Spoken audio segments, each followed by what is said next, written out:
Am I the a-hole for reporting my brother for child abandonment? Plus update.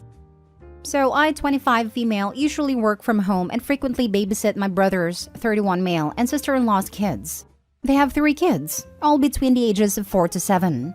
My brother has a rather demanding job that I won't be revealing here as I don't think he'd want me to, and his wife is a nurse, so frequently they'll need me to babysit for them and usually it's fine.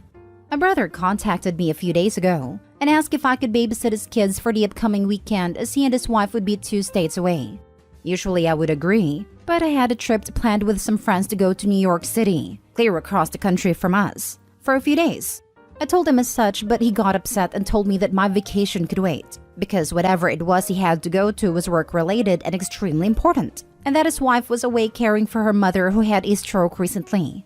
I told him that I wouldn't be canceling my plans as I needed a break from work, and he blew up and started yelling about how I should be tired because I just sit at home all day and don't have any kids. At which point I just hung up on him after telling him no once again. Fast forward to my trip, and I'm hanging at the hotel with my girlfriends, and I check my phone and see a notification from 2 hours ago that there was a movement detected at my front door. I check my camera, and I'm just entirely freaking floored. There on my front porch were his kids, who apparently had been sitting there unsupervised for 2 whole hours. Of course, I flip out and call my brother, and scream at him about this, and ask where the heck he was, and why would he just leave them there when he knew I wouldn't be there. He then freaks out at me because I'm not at home where I was supposed to be. No, I wasn't. I told him I wouldn't be, and tells me that I have left his kids in a dangerous situation because he's 2 cities away from home. Turns out that after I hung up on him, he decided he would call my bluff and drop them off anyway, then he just left without even checking to see if I was even home. Now I'm extremely angry and worried sick about my nieces. So without anyone any of us could call to take care of them, I called the police and informed them of the situation and that there's no one even in the city to take care of them. Then I called my sister-in-law to tell her that I had called the police, and turns out she had no idea wouldn't be there because my brother lied to her. Of course she's furious at him. And my brother is spamming me with texts that I'm going to get his kids taken away and that his wife won't talk to him. Overall, I'm just very angry and just as confused as to what was going on in his head when he decided to just leave 3 kids all under the age of 8 all alone and leave the freaking city. Now for the top comments before reading the updates. Not the a-hole. It's unfair to you. Also, couldn't your sister-in-law call to confirm that you would have been home? Your brother risked his children's safety. Nothing here is your fault. I don't really blame my sister-in-law. My brother flat out lied to her, and she had no reason to believe that he would pull a stunt like this, so she believed him. There was no one else to call. My sister-in-law was out of town taking care of her mother. I don't know any of my brother's friends, and all of my friends with the key to my place were with me in New York City. Our parents also don't live in the same state, so they couldn't take them either. It seems odd because this entire situation is bizarre. I can't give you an answer to half of these questions because I don't know what was going on in my idiot brother's head when he pulled the stunt. As for letting them inside, my brother is forgetful and loses his key to my house every damn week. Either that or he left them and drove off so that when I opened my door, which I wasn't going to obviously, I'd have no choice but to babysit them. He knows my front camera alerts me to motions outside my door, so that may be why he doesn't bother ringing the doorbell. As for whether or not anyone else saw them, I don't know. I don't really know any of my neighbors, nor I have spoken to them about this. Not the a-hole. What your brother did was so dangerous, reckless, spiteful, and idiotic. He was playing chicken with you, with his children's welfare. Father of the Year. No way should anyone ever just drop their kids off at a doorstep and leave. I won't even do that for adult friends at their own houses. I always hang around to make sure they get inside. I feel bad for your sister-in-law, that she may also have to deal with any fallout, but your brother absolutely needed a wake-up call from the cops. I would kick my significant other to the curb if he did this, so I could keep my kids. I wouldn't be losing them because he is a horrible parent. Not the a-hole. He asked, you said no, repeatedly. And he called your bluff? These poor kids. I hope brother and sister-in-law have good insurance because the therapy sessions these kids will need to deal with this abandonment will not be cheap. A few hours won't be enough. Think about it. Kids' view. Mommy is at Granny's place because Granny's sick. Mommy's not here for us. Daddy drops us off at Auntie's and drives away. He left us. Auntie doesn't open the door. Does not want us. Again, kids' view. I'm hungry, thirsty, tired, need to go potty. It's cold, hot, dry, wet. I'm frightened. Where's everyone? There is a strange man or woman walking a scary dog. Why is the police here? Where did they take us? Where's mommy, daddy, and auntie? Who is this lady asking us questions? CPS. Who is this lady tucking us in? Foster parent / emergency placement, etc., etc. He fears he will lose the kids, and sister-in-law isn't speaking with him? He deserves it. Heartbreaking. You know what happens when you have an important event and no childcare? You miss the event. You attend remotely or you bring your kids and hope they'll be chill in a corner of the room with tablets, headphones, and snacks. People are ridiculously indulgent toward men who take their kids places. Your brother had choices, and he made a terrible one. Opie, if there was no family in town, I really don't see that you had any other choice. Really, what if you didn't have a high-tech front door camera? Best case scenario, a kind stranger would have called the police. That's the best case scenario, not the a-hole. And now for the update. I couldn't post an update to the original sub, but I realized people were following this account in hopes of an update about the situation. For the sake of my sister's privacy, I won't be going in depth, but the children were okay for anyone wondering. They're currently with my sister-in-law, who is currently staying elsewhere separately from my brother. A lot of people commented on the last post about how my brother's behavior didn't make any sense, and I couldn't really give you an answer because nothing about the situation was sensible to begin with, nor was this normal behavior for my brother. It was entirely out of left field for him, and prior to this, I would have never assumed he would do something like this. He was oftentimes busy with work and so couldn't spend a lot of time with the girls, but when he could, he spent every second with them. He was very caring and conscientious when it came to them. However, it has recently come to light that my brother has been having some sudden onset mental issues and seemed to be in some sort of manic state when this occurred. I don't know if my sister-in-law will continue her marriage to my brother, but we're looking into getting my brother some help and treatment. As of right now, he's in an institution willingly, and when he gets out, we will be there to look after and support him. Thank you all for your well wishes and have a blessed day. Well, I was not expecting that ending at all. My bets were on drugs, affair, or something highly illegal. Didn't see this one coming. Same here. After the RV story, I totally thought it was an affair.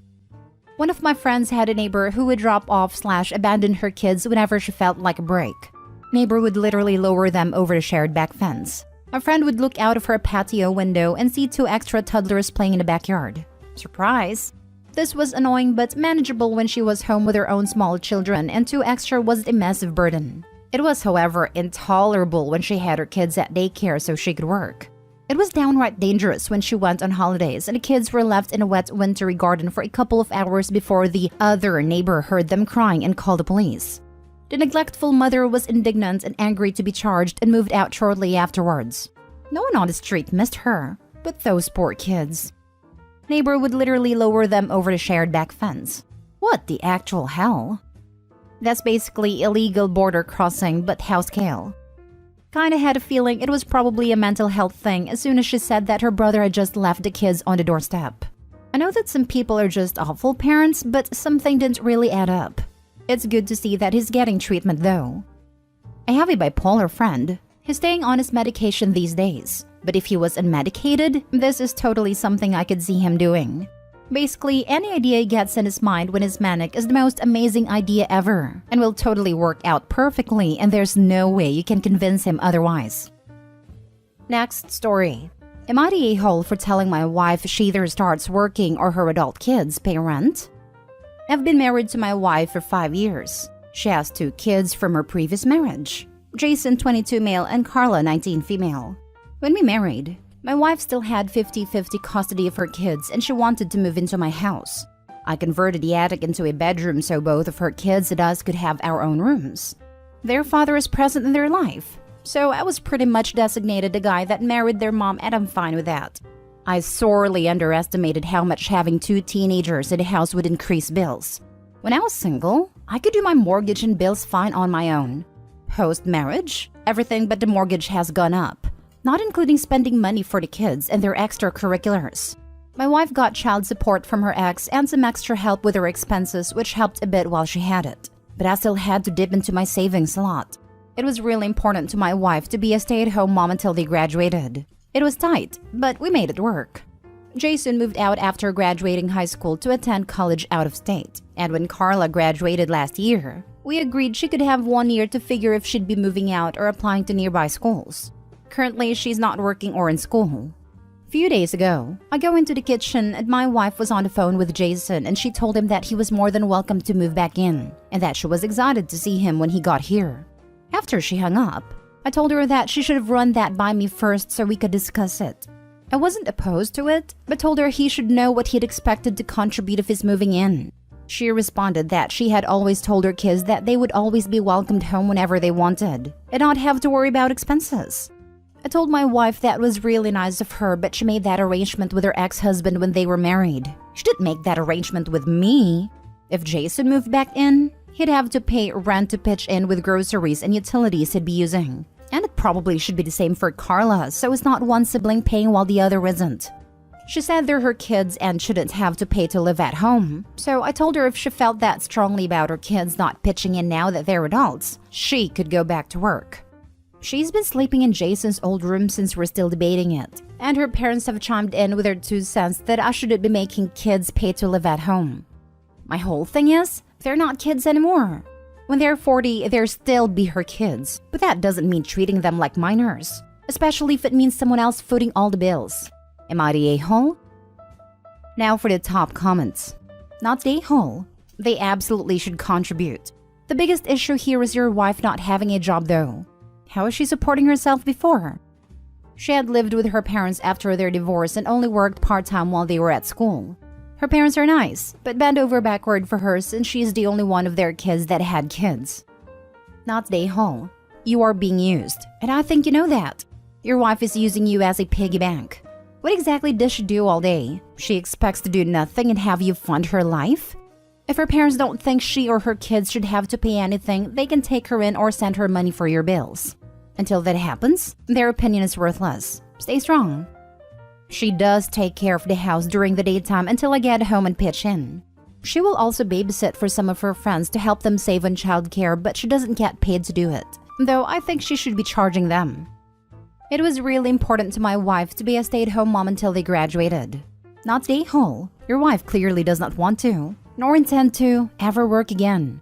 Insisting on being a stay-at-home mom while children are in high school is ridiculous, and they are years beyond graduation at this point. Funny how their father is off the hook for support now, but you are still paying through the nose to support his kids. Yeah, the idea that she wanted to be a stay-at-home mother for high schoolers is ridiculous, especially when the OP needed to dip into his savings to bankroll their lifestyle.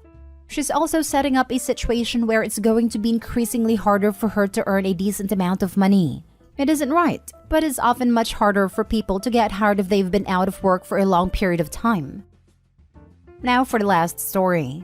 Am I the a-hole for questioning why I wasn't invited to a baby shower for a child that I'm carrying? My boyfriend and I have been together for 4 years. We lived separately. He was 30 and lived with his parents. I was 31 and lived with my 6-year-old. We had our baby on September 14th, while the baby shower was sometime in August. His aunt decided to throw a baby shower for him. She said it would be a male's version of a baby shower. Men only, but that was a lie. She invited his mother, her daughter, his cousin, and herself of course, but she said I wasn't allowed to come. If it were men-only baby shower, then why were those women there? Also, that would only make sense if it were a bachelor party. I was carrying the baby, and I wasn't allowed to be there.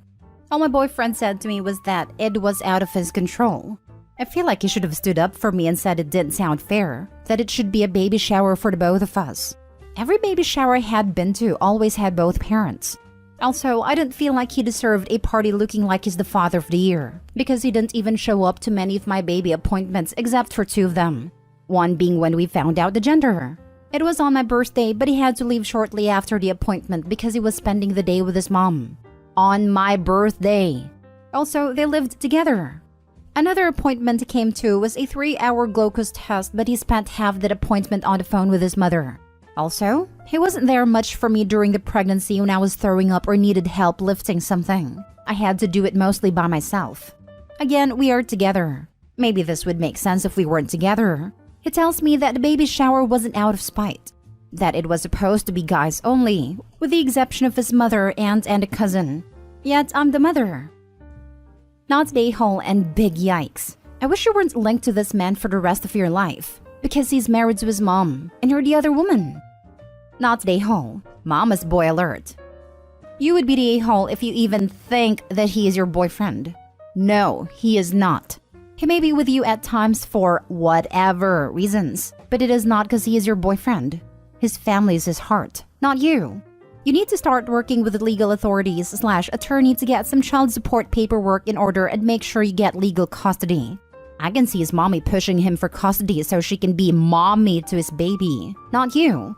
Your 6-year-old is watching this unfold, learning from you what a true relationship is. So do better. Set better examples for your child. Does he live with you now or still with mommy? You wrote, again, we are together. No. Your words say differently. Your words say you are not.